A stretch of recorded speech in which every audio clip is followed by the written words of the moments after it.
Bienvenidos a mi tertulia con el nombre Glaciares de los Alpes y su historia. Ya empezamos. Voy a dar una pequeña introducción de la geografía de los Alpes. Después voy a hablar de variaciones de glaciares en los últimos años. Voy a dar un poquito una historia de la glaciología en los Alpes. Y en la segunda parte voy a hablar de Ötzi, una momia que se encontraba en un glaciar, de la guerra en los Alpes, más específicamente la Primera Guerra Mundial. Y por último voy a hablar del esquiturismo y la conexión con los glaciares. Bueno, los Alpes son una cadena de montaña aquí en el centro de Europa y se formaron con la colisión de la placa africana con la placa Eurasia, que empezó más o menos 130 millones de años atrás. El proceso todavía no está terminado y siempre está continuando los movimientos de las placas. Aquí se ve una mapa de la cadena de los Alpes, desde el mar de Mónaco aquí, el mar Tirénico, hasta el mar Adriático. Se parte entre 8 países, eso sería Mónaco, Francia, Italia, Suiza, Liechtenstein, Austria, Alemania y Eslovenia. Aquí se ven las cuencas principales de los Alpes y los ríos principales. Eso es Tirol del Sur, donde nací yo, es en el centro de los Alpes, la provincia más norte de Italia, donde todavía se habla alemán porque históricamente era parte de Austria, pero más sobre eso voy a hablar en un rato más. Bueno, ahora vamos a ver los Alpes durante la última glaciación. Aquí se ve una mapa de la extensión máxima de la última glaciación, que era más o menos 19 hasta 22 mil años atrás. Y el campo hielo cubrió una superficie de aproximadamente 163.000 kilómetros cuadrados. Como se ve en esa animación abajo, no era una extensión constante, pero siempre cambiaba su extensión. Aquí se puede ver la temperatura menos que ahora, que varía entre 10, 12, 8 grados, bajo del nivel de ahora, y junto con la extensión de los glaciares. ¿Qué son las causas de cambios climáticos tan grandes como eso? Puede ser cambios de la órbita terrestre, erupciones volcánicas, el cambio de la actividad solar, también de corrientes marinos y la interacción entre la distribución de hielo y la albedo. Como hemos visto, los glaciares siempre están cambiando. Acá se ve una reconstrucción y una observación y un pronóstico del Aletschgletscher, que es el glaciar más grande de Suiza. Y como se ve, 2000 años atrás, más o menos durante Cristo, el glaciar, se supone, era más pequeño que ahora. En el futuro se supone que va a disminuir su área más. Aquí se ve una escala de tiempo desde el 13.000 años atrás. El clima era más frío en la temporada que se llama Younger Dryas, más o menos 12.000 años atrás, y tuve un máximo durante el Holoceno desde 6 a 7.000 años atrás. Desde ese tiempo la temperatura bajaba constantemente hasta 1850. Desde ahí empezó el cambio climático moderno. Esa es una mapa de los Alpes con todos los glaciares que se encuentran ahora. En total son 2.000 kilómetros cuadrados, es más o menos la mitad que 150 años atrás. Aquí se ve el cambio de la temperatura desde 1800.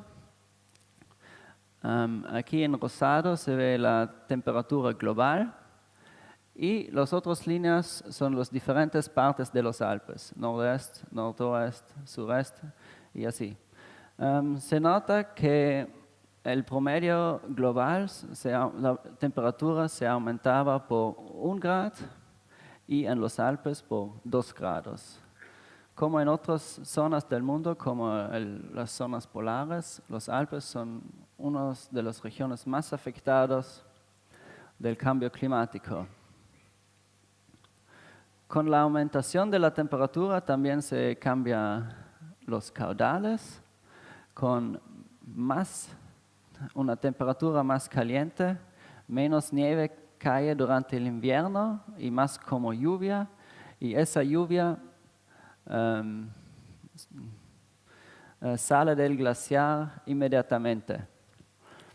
Y con la aumentación de temperatura se ve menos caudal durante el verano. Entonces hay un cambio sí, del caudal aquí. En esta diapositiva se ve el Hintereisferner, un glaciar grande de Austria, y acá una animación del retroceso desde 1900. Como muchos glaciares, perdió más o menos 50% de su área en 150 años. Aquí se ve otro glaciar de Austria, el Kasselferner y Mittelbergferner. Esa foto es del 1955. Los dos glaciares todavía conectados y llenaron una gran parte del valle. Eso es un refugio. En 2016, el glaciar ya perdió mucho de su superficie. Aquí en el lado derecho ahora hay un centro de esquí, pero sobre eso voy a hablar más tarde. Un otro ejemplo es el glaciar Pasterze. Es el glaciar más grande de Austria. Aquí hay también un refugio donde se puede ir con auto.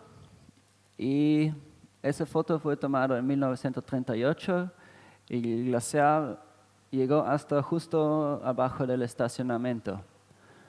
En 2016, el glaciar perdió mucho de su área y más de 150 metros de altitud en esa parte de la lengua. Aquí unos más ejemplos de los Dolomitas. Los Dolomitas son una parte de los Alpes en el sureste. Ahí los cumbres no son tan altos, por eso solamente pocas cumbres son cubiertas con glaciar.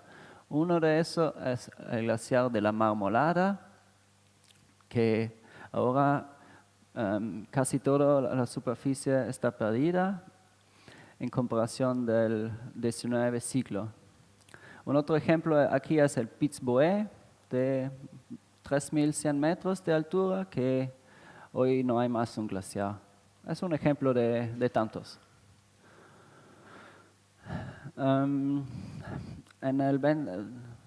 Sí, esos son unos ejemplos de mediciones de balanza de masa en los Alpes que tienen una historia más larga de mediciones continuas. Esos de la Silveta, por ejemplo, ya desde 1920. Y se ve una tendencia de más valores negativos, especialmente después del 1980. Cada barra es un año y el azul significa que el glaciar ganó masa entre un año y el otro, y las barras rojas al revés, que perdieron masa. En todos los glaciares se ve la misma tendencia para más años negativos. Hablamos un poquito del contexto global. Aquí se ve el cambio de masa acumulada de todas las regiones del mundo. Europa Central son los Alpes en ese caso, que se ve esa línea. Y junto con Canadá y USA del oeste son las regiones que perdieron más masa de todos. Pero como son tan chicos los Alpes, solamente cubren 0.3% de todos los glaciares del mundo. Entonces el impacto por el cambio de nivel del mar es bastante poco. Ahora voy a hablar de el lago glacial de Röfen. Es uno de los primeros registros de glaciares en la historia en los Alpes. El Vernackt-Ferner, así se llama el glaciar, que está aquí. Tuve varios avances en su historia. Y 4 veces se formó un lago porque el glaciar avanzó hasta el valle principal y el glaciar tapó el río y así se formaba un lago. Ese lago después se escapó violentamente y ha destruido varios pueblos y casi todos los puentes del valle. Aquí se ve una pintura del 1601, donde se ve la cascada de hielo y el lago atrás. Una otra del 1773. La última vez donde se formó ese lago era en 1846. Eso es una foto de ese año. Ahora el glaciar es mucho más arriba, solamente llega hasta más o menos aquí. Entonces es muy improbable con el cambio climático de ahora que ese lago se forma otra vez. Pero con esas formaciones de lagos y riesgos para la gente se empezó también el interés de la glaciología y entender los procesos de atrás. Esos son 2 glaciólogos de Suiza que eran uno de los primeros que estudiaban glaciares. Han hecho una campaña al lago Unteraar, al glaciar Unteraar en Suiza, que se ve aquí. Acamparon abajo de unas piedras y mapearon morenas, mesas, estrijas y eso. Eso es el glaciar Unteraar hoy.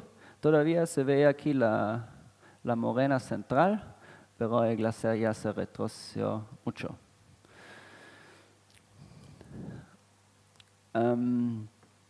El Ignaz Fenetz era un suizo y él era el primero que propuso la hipótesis de que existen glaciaciones.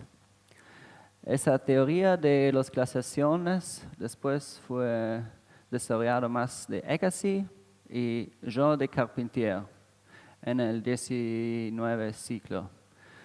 Con esa teoría de glaciaciones se podría explicar la presencia de bloques erráticos como eso, que la origen de la roca era mucho más lejos que donde se encontraron y no se podría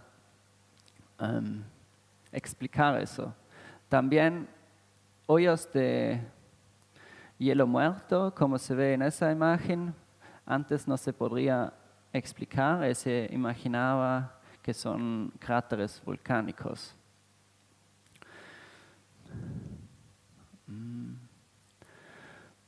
Bueno, la identificación de estados pasados.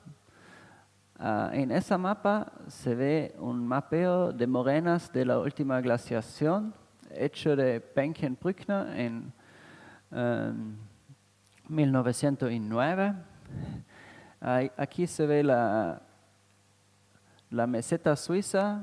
Aquí parece está Zurich y Lucerne, Bern y otras ciudades. Y los glaciares llegaron hasta el plano. Morenas hasta ahora se usa para identificar estados pasados del glaciar y avances. Como aquí en esa imagen se ve varias morenas antiguas que se puede mapear y con el uso de métodos de datación después se puede definir la edad.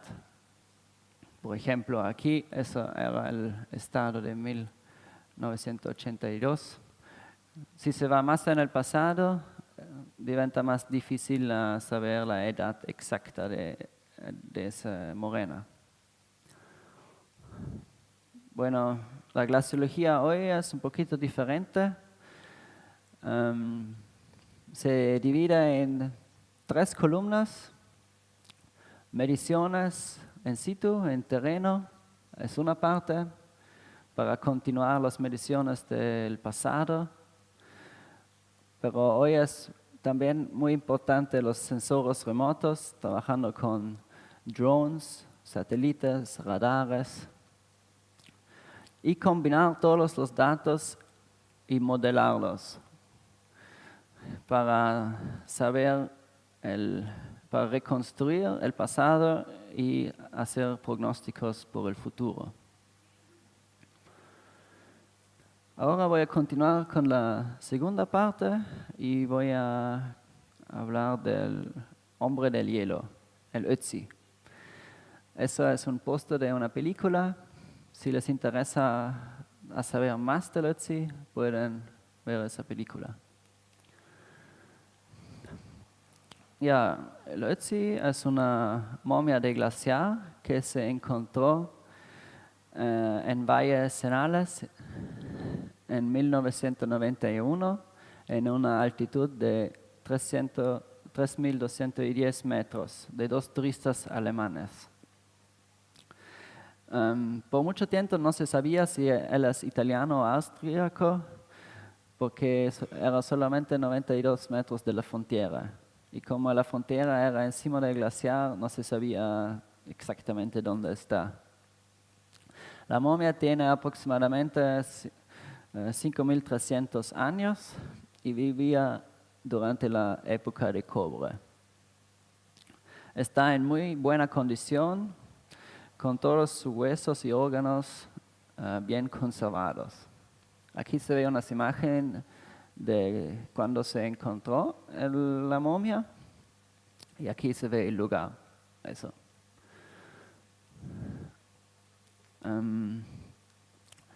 Acá se ve unas fotos de la momia para mantenerla conservada. Se mantiene una temperatura baja cero y una capa de hielo encima. Está más seco, pero todo su cuerpo está intacto, incluidos los órganos. Se encontró más de 60 tatuajes en todo su cuerpo, como esas estrías que se ve acá.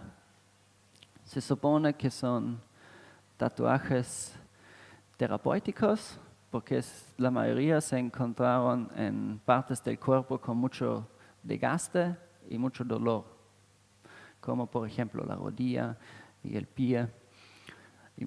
Sí. Junto con la momia se encontraron también muchos utensilios que se podría recuperar, por ejemplo, pantalones, una hacha de cobre, un daga, un cinturón, un gorro, un recipiente. También tuve un arco, unas flechas y un tipo mochila y varias otras cosas. ¿Y quién era Ötzi? Esa es una reconstrucción de su cuerpo con el ayuda de tecnologías modernas y un artista. Se supone que era de 1,60 m de altitud y tuve un peso de 50 kilogramos. Cuando murió tuve más o menos 45 años, que para ese tiempo era mucho. Era ya un hombre de edad. Tuve cabello marrón, de medio largo, una barba, ojos marrones. También se encontró caries y se sabe de su última comida. Comió ciervo, cabra, de mucha grasa, granos. Puede ser que era un líder tribal, porque no era común en ese tiempo a tener una hacha de cobre. Y también era bien alimentado, por eso se supone puede ser un hombre de poder. De su muerte todavía no se sabe la causa.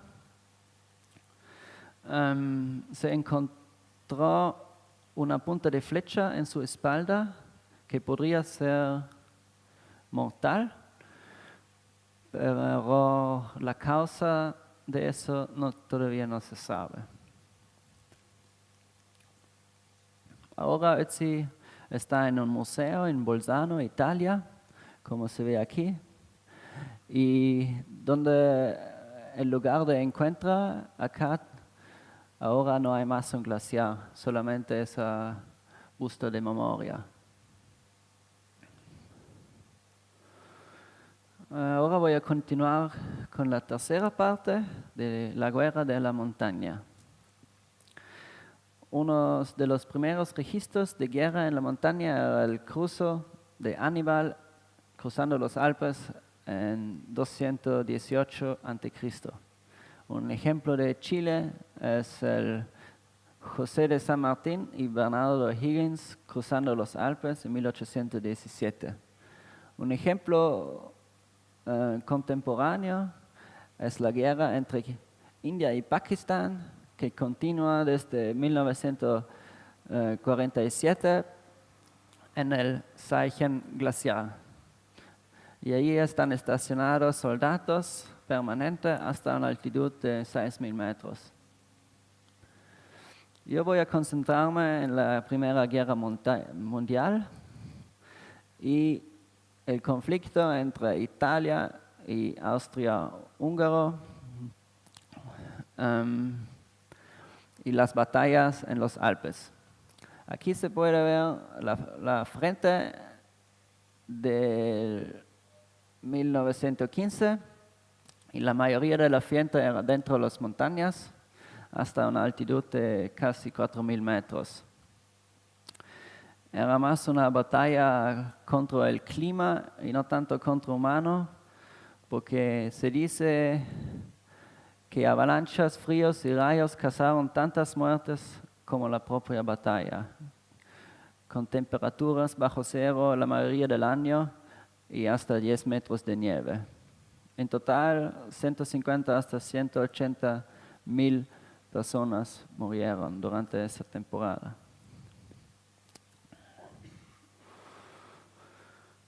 Un lugar especial era la ciudad de hielo. Los austríacos construyeron una ciudad dentro del glaciar para tener protección y poder acercarse a los italianos sin ser expuesto al viento y al clima. En total construyeron 12 kilómetros de túneles en 10 metros y vivían hasta 700 personas dentro del glaciar. La temperatura dentro del glaciar no es tan bajo como afuera durante la noche, así que era como un iglú más o menos. Hoy de esta ciudad se ve muy poco porque el glaciar se mueve siempre y los túneles se cerraron inmediatamente, ya después de unos años. Solamente aparecen todavía muchas cosas. Aquí se ve un acampamento de nieve y unas barracas abajo del glaciar. Debería ser una vida muy dura ahí, sobreviviendo el invierno. Sí, hasta ese día se encuentran cosas cada día o cada año. La mayoría son latas, ropa, pero también cuerpos, munición o barracas como eso. Esa barraca está en buena condición y está en casi 4.000 metros de altitud.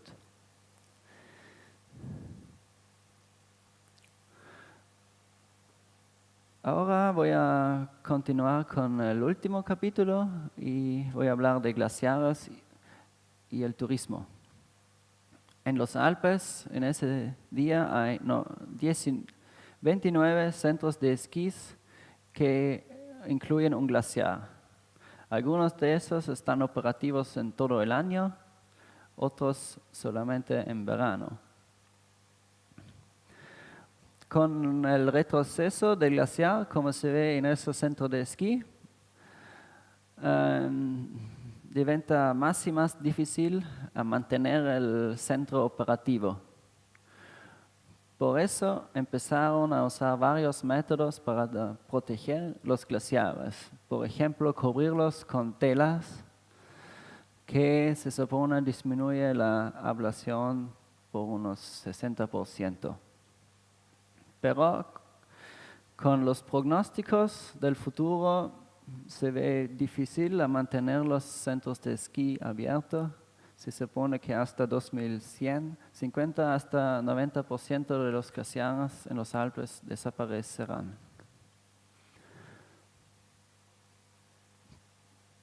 Aquí se ve dos centros de esquí diferentes.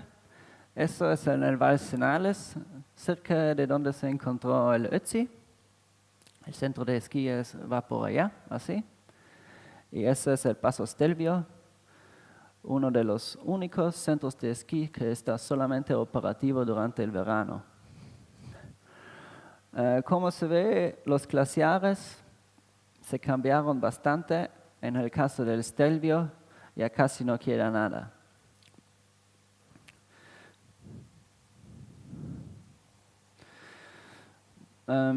Sí, el futuro de los centros de esquí en glaciares es un poquito triste. Uno es porque no es muy rentable. También la gente ahora no quiere mucho esquiar durante el verano.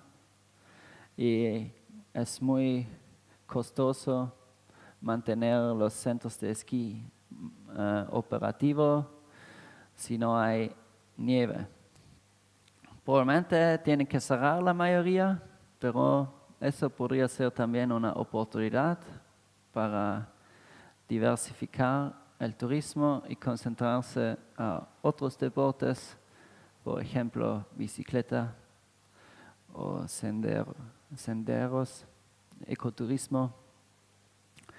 Y podría ser una oportunidad, pero es triste que los glaciares se aparecen tan rápido. Ya, eso es. Gracias por su atención y si tienen preguntas.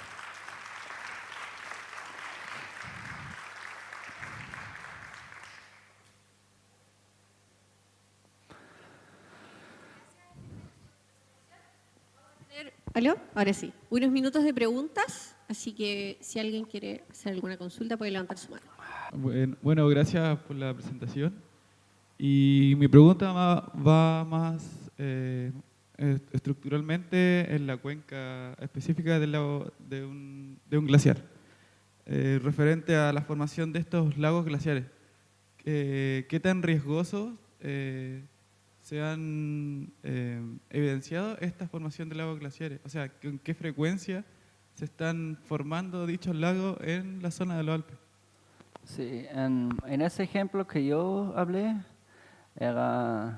había 4 avances de glaciar en más o menos 400 años, así uno por cada 100 años.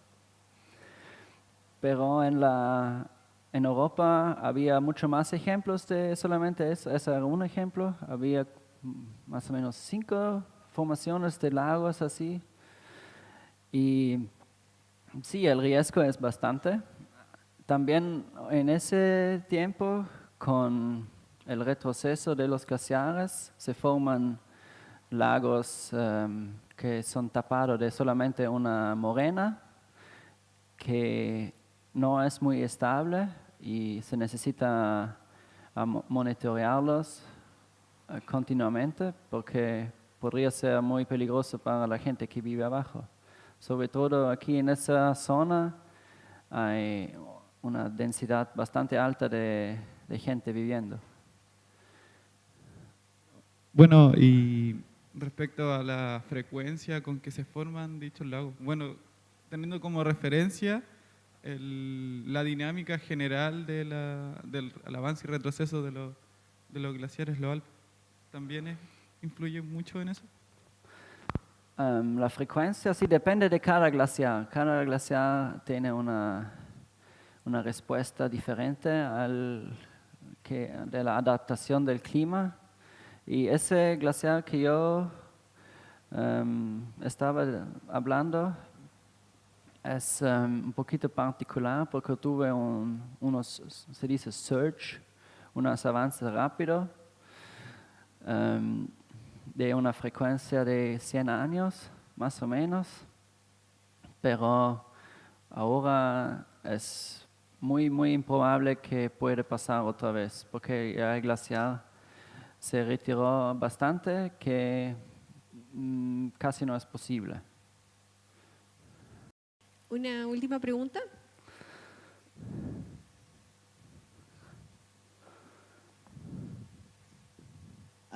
Disculpa, ¿cómo se puede datar más o menos la fecha, o sea, sí, la fecha de cuando el glaciar se encontraba en su dimensión máxima?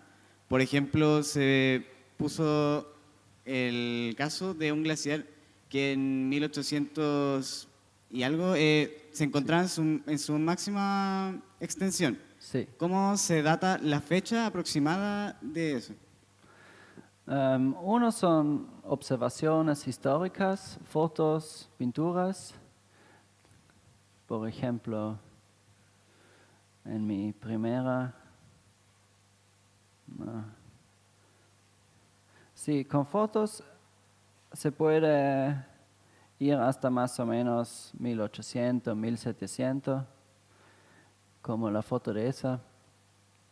Pero si se va más atrás, entran métodos de datación, como se puede analizar árboles y los anillos de árboles y así reconstruir el clima. Hay un método de exposición solar, como si una piedra está expuesta al sol. Se puede medir el contenido de beryllium 10, yo creo, y así definir la edad. Cuántos años está arriba, como expuesta al sol. Porque antes, cuando había glaciar, la roca probablemente no era expuesta al sol. Eso también se puede usar,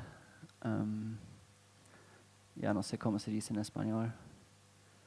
Pero sí, hay varios métodos de datación que se usa por eso. Ok, la última pregunta, ¿ya? Porque estamos en la hora. Gracias por tu charla, por estos conocimientos. Ahora te quisiera hacer la pregunta, o sea, ¿qué consecuencias trae a futuro la desaparición de estos glaciares?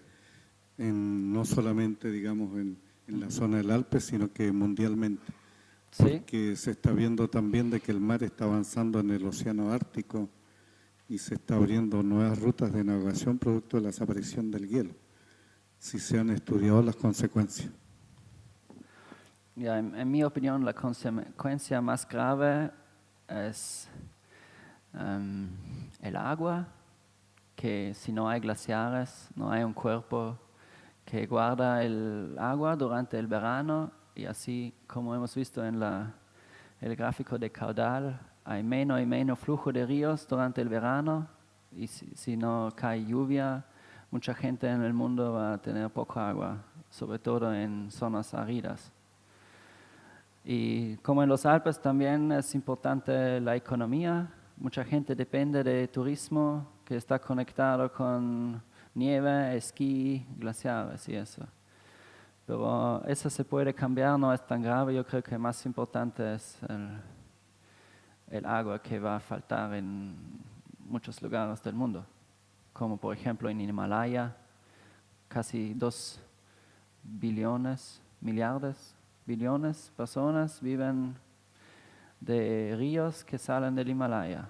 Si un día esos ríos no traen mucha agua, va a ser un problema. Sí, eso creo que es más grave. Ok, muchas gracias. Les pido nuevamente un aplauso.